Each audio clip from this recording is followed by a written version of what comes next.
Good evening, I'm Fitzroy, and you are? I'm Zach Robinson. Where are you originally from, sir? Jamaica, Westmoreland. Westmoreland, okay.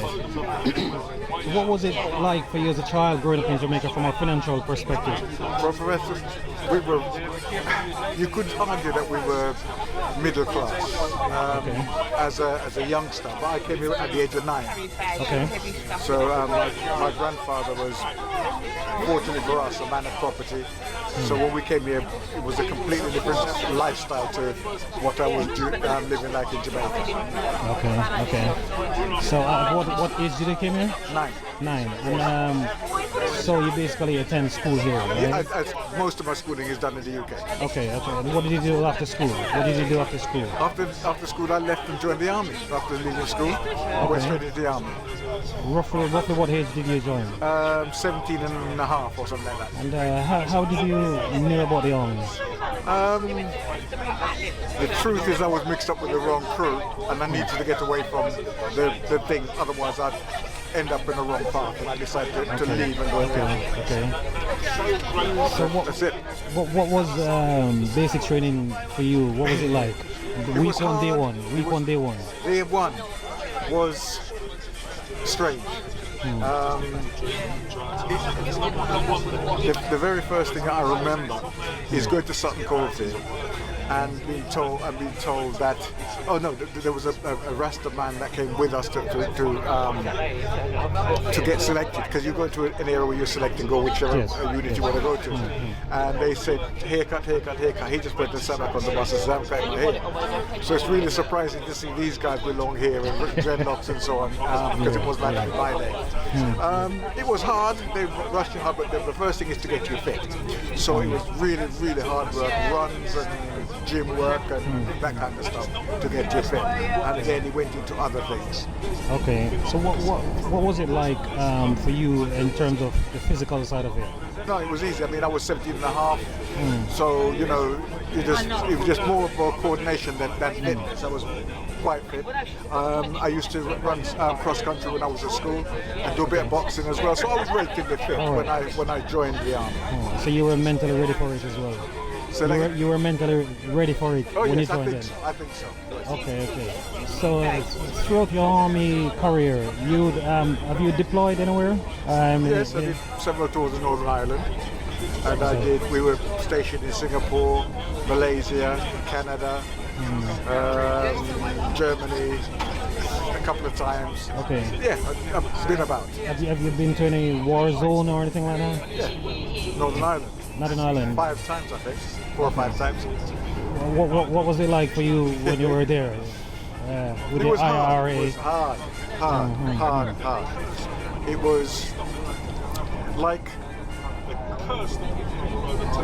the actual job itself was easy. Yeah. It's the mental side of the job that was hard, because you have to everywhere you go, you have to be switched on. And if you go patrolling, you have to be mentally switched on for like 4 or 5 or 6 hours. Yes. You come back, you are drained, mentally drained, because you are so focused on the job. Yes. Because you make a mistake, people die, and that could be you. So that's why you stay so switched on. Actually, when I was with 3-6 engineers, we went to Northern Ireland to remove those towers that you guys use. Yes. And we're known as, we have 2 names. We have the Black Mafia is where we're known as, and we're also known as Falling Plates. Okay. Now the Black Mafia is because most of the people who go to high echelon in the military usually come from the Green Jackets. And the Falling Plates is because we are usually the first one in, so we have more casualties than anybody else. So we call the Falling Plates, but it is what it is. We got it done. I'm alive and I'm happy. There you go. Okay. So unlike normal exercise, back at your barracks and you go and exercise, what was that like for you? It was easy. We then opened into, I started off in B Company, then the more, proficient soldiers, let's say, went into S Company, where you went to build a recce platoon, mortar platoon, anti-tanks and so on.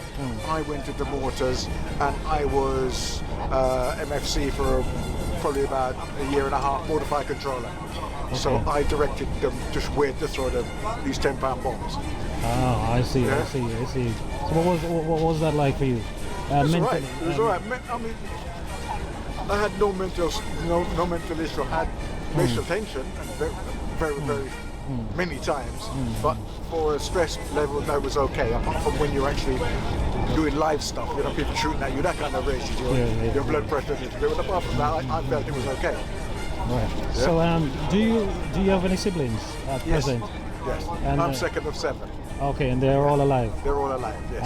What about your parents? Both my parents unfortunately passed many years ago. Oh, my condolences. My condolences. It happens. My condolences. So, how long did you serve for? 7 years. 7 years. Yes. Okay. So, what was it for you on your passing or parade after basic training? What was it like standing? I enjoyed it. There was best recruit. I actually won best shot in my platoon, but there was best recruit, best PE, best improved, and so on and so on. I won best shot in my passing out. Okay. So I could shoot. Yeah. So do you regret leaving the army then when you left? Do I regret leaving the army? Yeah, at that time when you left. No. I think it was the right time for me. That's one of the reasons why I didn't go on reserves. When I walked away from the army, I just walked away. I was happy with what I've done. Okay. I could look at myself in the mirror and say, "You've done well," and that's it. I'm done. I didn't go into reserves. I didn't take any reserve money or nothing. I was done. That's me. Okay. So what was it like for you in terms of transitioning? It was hard because I mean, like a car backfire, you jump over a wall kind of thing. Because it was Northern Line was still hot then. So and the reason why I went, we had to go back to another tour, and my wife was pregnant at the time. Told me that she felt that was going to be my last dance, as it were. She had a permission that I was going to die in the coming tour, and I asked for a transfer to one RGJ where I started my army career. The colonel said no, so I bought my contract, and I was happy with that. Okay. So what would you say to anybody now that wishes to join the army? Do it. But it's got to be your decision because it's hard. They break you down mentally or mentally and try to break you down, and they build you back up into a machine effectively, right? So to think and do things like by the numbers. Yeah. So yeah, that's what it is. Okay. Yeah? So briefly, could you just elaborate a bit on benefits that one could achieve or during the army? There are, depending on which regiment you go to, you can get some seriously good training for later life. If you make it a career, there's great pension. I don't know what it is now, but there is great pension. When I was there, there's great pension. And you travel, and you have some friends that you will never, ever have outside of in civil life. You will never have friends like that, ever. So there it is. So is there anyone that you can remember who helped you to be grounded during or contribute to your career? In the army, there's 2 guys. There's a guy called Andy Andrews, who was my platoon sergeant. He used to get into my head and make sure when I'm having one of my moments, he'd get into my head and cool me down. And my training corporal David Goldsmith, he pulled me through some tough times because I was a young kid just off the streets of Tottenham. I had different ideas of things, and I was mixing with some bad crew, so I had some, let's say, baggage when I went in, and he helped me to get rid of that baggage. So yeah, those 2 guys are particularly good to me. And what did you do after leaving the army? I went into the motor trade.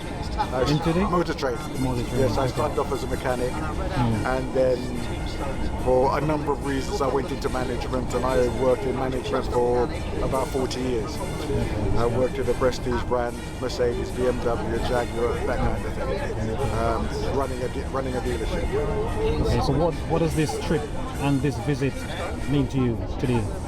You know, until you come here and actually see the enormity of 11,000 graves stretched out in front of you, you don't actually grasp how much sacrifice people have made. And when you can see there's 29 West Indians laying there as well, that speaks volumes for...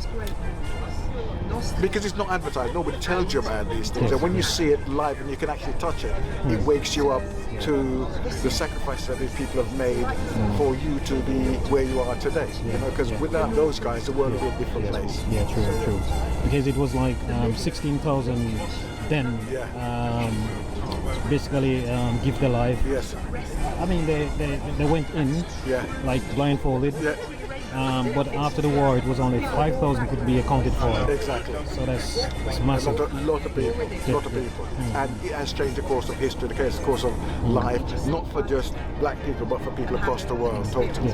So I was blown away by when you see all these graves standing up. I was proper shocked and proud, to be honest, proud, because you don't hear about it, nobody talks about it until you see it, touch it live, then it wakes you up, kind of thing. Okay. I'm sat next to my wife, we've been married 47 years. She's been supportive, and without me, I wouldn't be where we are today. She's been my control valve, let's say. And so, yes, I'm happy to be with her. Okay. Madam, do you care to say anything to Ingrid? I think it was an absolute pleasure to be here supporting my husband Zach and all the other people with this British Royal military sort of West Indian sort of regiment. And basically it's lovely that they've come here to celebrate, and the fact that sort of other West Indians were in the war, they helped to make our life what it is today. We were very lucky that sort of all the people that we met, all the mayors, the Lieutenant Colonel from the Army, everybody really sort of, gave the celebration to those 29 people that were buried in that sort of graveyard. The sort of the applause and the celebration that they deserve, really. And it's just nice to know that sort of, I think if I was in that graveyard, I would be applauding and think, actually, they remembered me, and that was really lovely. Well said. So we have come to the end of our interview, and I really appreciate you sparing us a bit of your busy time just to chat with us. So I would like to express my deepest gratitude for you, to you both, for your generosity in rendering your time. Thank you. Thank you very much. Thanks. Thank you. Thanks.